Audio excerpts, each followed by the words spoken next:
you guys been part of this week. Not a whole lot has changed, but this is probably one of the more interesting questions. Is a market top coming based off skew? Let's move to the next slide. NASDAQ is on pace for longest winning weekly streak since 2020, which was an interesting time, of course, especially that September of 2020, from what I remember. And it's the highest closing level we've seen in 10 months. So this whole jobs, whole report situation that we had earlier the week, and then obviously the big number today, very resilient labor market. Came in hotter than expected today. And surprisingly, though, the unemployment rate went up. I don't know what the hell that means, but whatever. Job market is resilient. Don't worry, nobody does.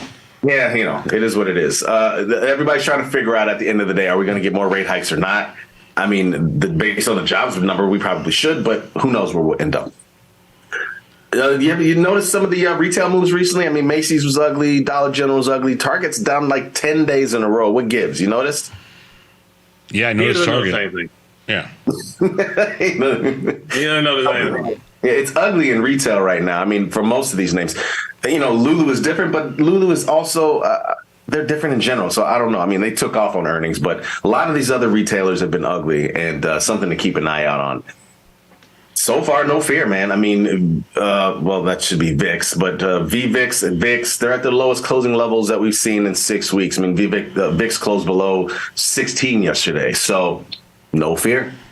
Let's move ahead to the next slide. This is what we're looking at here. I mean, this is the S&P 500 sector returns. Technology was huge last month, of course. No questions there. Comm services, which I think has like Google or Amazon. I always forget. I think Amazon's in there. Consumer discretionary, Tesla. On the flip side, energy and materials, just ugly, man. I mean, it was a very, very segregated month, if you will. Very different story being told here across the landscape of the markets. Yeah, it's a tale of two tapes. It really is. Yeah, is this going to, what do you think? I mean, I already know your answer, but I always ask it anyway. What do you think? Going to continue or is it going to revert? I mean, you talking about NASDAQ primarily? Yeah, the two polar opposites, NASDAQ and energy. Yeah, I mean, I don't care about energy, but I think the NASDAQ's going to revert, yes. But you wouldn't put that spread on? You wouldn't I wouldn't put I have no idea why you would buy energy as opposed to buying, Dow or Russell. I'd much rather buy the relationship between Dow and Russell and NASDAQ. Correlation is way better than energy. And, so no, I wouldn't buy energy here. I would buy Dow or Russell. I'd buy Russell, which I have on Russell versus NASDAQ. Yeah. Okay, that's fair. Let's move to the next slide. A little ratio of NASDAQ volatility, VXN, and VIX. It's been creeping higher a little bit. Now, both of these are still fairly low. But the reason why I find this interesting is if for whatever reason we still keep getting this move that we've seen in NASDAQ, and we do get a situation where NASDAQ's up, VXN starts to creep up a little bit higher, even to the positive territory on the year. That would be an interesting sign to me that maybe there's a top coming in tech. You know what I'm saying? And I remember, I'm sure it's happened a couple of times in the last few years, but the main time I remember was during 2020 when tech was really taking off. And then I think September of 2020, volatility was creeping up. It was high, and so was NASDAQ. And that was kind of a short-term top. So that's what I'm kind of looking for as far as when NASDAQ's going to turn. I like that. Yeah, it's a possible indicator. We'll see. This is only over the last year and change, but we'll see. I like it. Ahead to the next slide.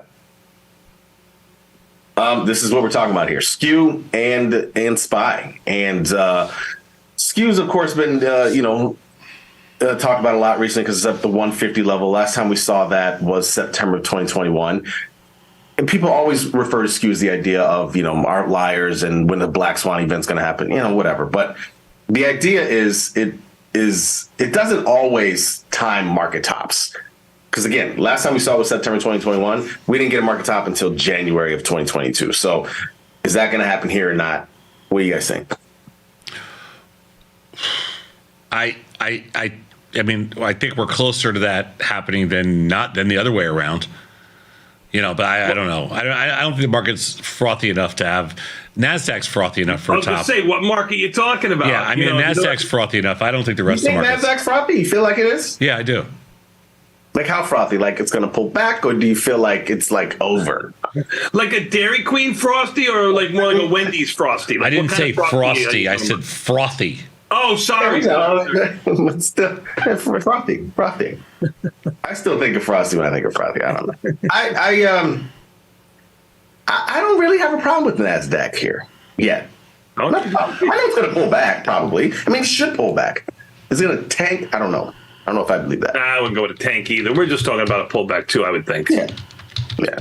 Let's move to the last slide. I can't even. I was asking it a straight face. Was the debt ceiling ever really a thing? Or was it media hype? Was it media hype? Or was it actually a thing? Were you ever worried? Were you scared for a second? I mean, honestly, Tony and I were never, it was 100% media hype. We were never varied for 1 second from saying that this was all stupid and it was going to get done. I don't even think for 1 second we varied off that stance from day one.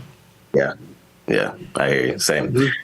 Amazon today in talks with offering mobile service to Prime members. You got a little movement in Verizon and AT&T on that. NASDAQ, this is an interesting stat, up 5% or more in a month, and the Dow negative.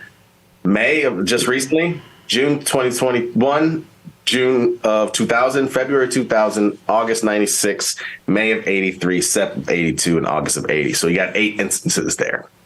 Next couple of things we got coming up. We got the CPI on June 13th, and then we got the Federal Reserve meeting on June 14th. And this week for research, I thought it was interesting, the market measure biggest earning moves. Check that out. Yeah, that was good. And Amazon's had itself a little run too, right? It's up another $2 this morning, or $1.50 or so, but it's gone from, I don't know, let's just call it 90 to 130 or 125 where it is now without too much of a downtick. Amazon's been on a tear. Yeah, no, it has. Almost like a V bottom in Amazon. What are they going to do here? They're going to give people like service for. I don't think they're going to give people discounts on just for being a Prime member. You're still going to have to pay your Prime and probably your phone. They're going to tell people like Sosnoff his login code so that he can actually use the product he's paying for. That's what they're going to do. We're going to take a quick 90-second break and come back. We got more Tasty Live after this. Thanks, Jamal, with the opening bell.